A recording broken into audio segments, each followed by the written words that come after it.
और आइए अब बात कर लेते हैं जनता की ऑडिट रिपोर्ट की। और आज बात होगी मराठा आंदोलन की सियासी तपिश की। वो तपिश जो महाराष्ट्र की बीड को गरमा रही है, जहां 13 मई को चौथे चरण में वोटिंग होगी। 13 मई यानी कल। इस सीट पर सभी की नजरें टिकी हुई है, क्योंकि कुछ दिन पहले ही सरकार से नाराज मराठाओं ने सरकार के खिलाफ जमकर आक्रोश दिखाया। और ये वही मराठा सीट, और इस सीट पर काफी निर्णायक समीकरण दिखते हैं। भारतीय जनता पार्टी के दिग्गज नेता स्वर्गीय गोपीनाथ मुंडे की विरासत को बचाए रखने की जिम्मेदारी इस बार उनकी बेटी पंकजा मुंडे पर है। भारतीय जनता पार्टी ने यहां से 2 बार की सांसद प्रीतम मुंडे का टिकट काटकर उनकी बड़ी बहन पंकजा मुंडे पर भरोसा जताया है, जिसे एनसीपी शरद पवार गुट के उम्मीदवार और खुद को किसान का बेटा बताने वाले बजरंग सोनवड़े कड़ी चुनौती दे रहे हैं। तो जनता की ऑडिट रिपोर्ट में देखिए बीड का सियासी समीकरण। बीड की बाजी जीतने के लिए जब पार्टियों ने चौसर बिछाया तो महाराष्ट्र की सियासत में मुंडे परिवार की विरासत वाली ये सीट सुर्खियों में आ गई।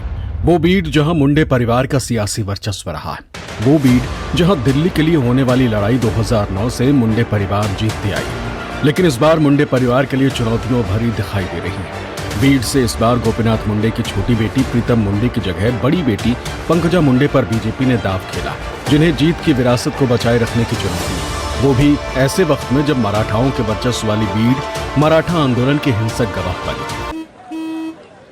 चल, हो जा शुरू।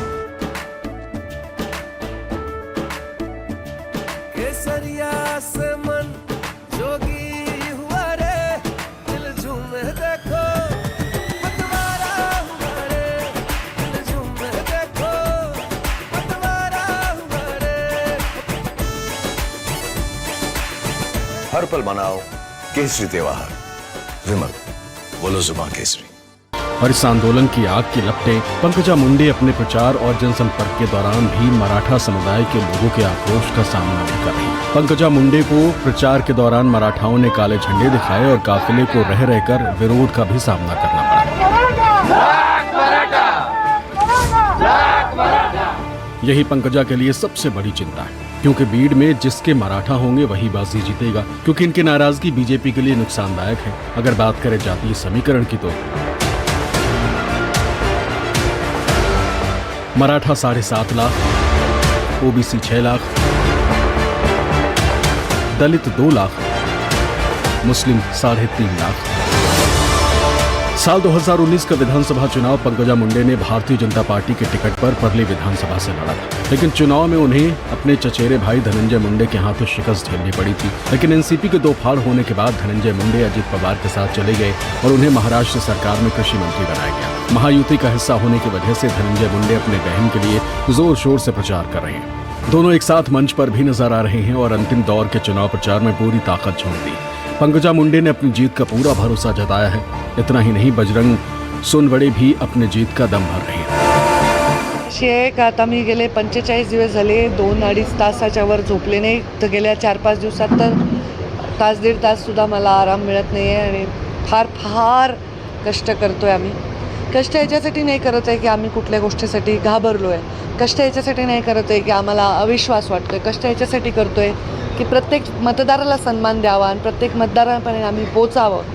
त्यांच्या मनामध्ये काही बुद्धिभेद आहे, त्यांच्या मनामध्ये काही कलुषित झाले तर ते मिटवावं, याच्यासाठी मी प्रत्येक माणसापर्यंत पोचायचा अथक प्रयत्न करत आहे। कसा रिस्पॉन्स आहे याचा? खूप छान रिस्पॉन्स आहे, खूप छान। अब फाइट तो कुछ नहीं है, ये वन साइड इलेक्शन होने वाला है। ये जो इलेक्शन है, अभी जो चुनाव चल रहा है, वो चुनाव बीड जिले के लिए बहुत बेहतरीन है। अभी चुनाव में जो लोग हैं तो सब पूरा हमारे साथ है, इसीलिए चुनाव वन साइडेड होने वाला है।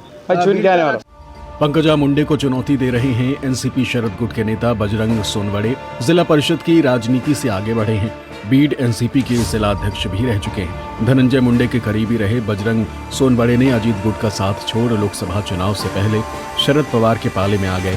शरद पवार ने उन पर भरोसा जताते हुए मराठा चेहरे पर दाव लगाया। बजरंग सोनवड़े बीड के बड़े नेताओं में शुमार हैं। केच तालुका में उनका एक अलग गुट और दबदबा है। खुद को किसान का बेटा बताने वाले सोनवड़े बीड शुगर फैक्ट्री भी चलाते हैं।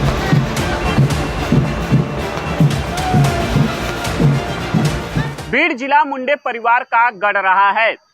करीब 2 दशक से इस लोकसभा क्षेत्र पर उनका कब्जा भी है, लेकिन शरद पवार ने इस बार बजरंग सोनावने को उम्मीदवारी देकर बड़ा दांव चला है। मराठा आंदोलन का सबसे ज्यादा असर बीड जिले में देखने को मिला था। सोनावने मराठा समुदाय से आते हैं, जबकि पंकजा मुंडे ओबीसी समाज से। मराठा बाहुल क्षेत्र में किसान और आम जनता से जुड़े कई मुद्दे हैं, लेकिन जातिगत सियासत और मराठा बनाम ओबीसी की लड़ाई में सभी के सभी मुद्दे पीछे छूटते नजर आ रहे हैं। कैमरामैन दिलीप औरे के साथ राहुल पांडे, न्यूज़ 24, बीड।